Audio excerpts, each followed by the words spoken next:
just need to divide the number by 100. Remember to disregard any useless zeros after the last non-zero number after the decimal point. So 0.30 becomes 0.3.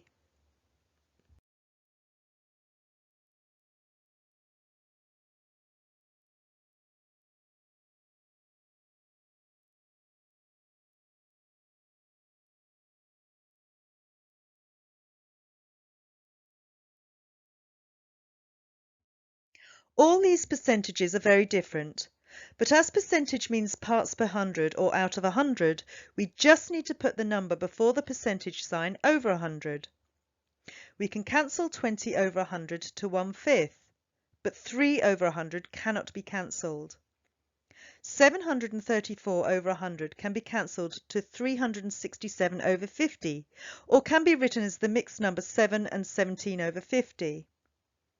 To have a decimal in a fraction is not acceptable, so in order to change 0.94 to a whole number, we must multiply it by 100 to get 94. As we multiply the numerator by 100, we must also multiply the denominator by 100, getting 94 over 10,000. We can now simplify it to 47 over 5,000. 420.2 needs to be multiplied by 10, so that 100 must also be multiplied by 10. This cancels down to 2,101 over 500, and this can also be written as the mixed number 4 and 101 over 500.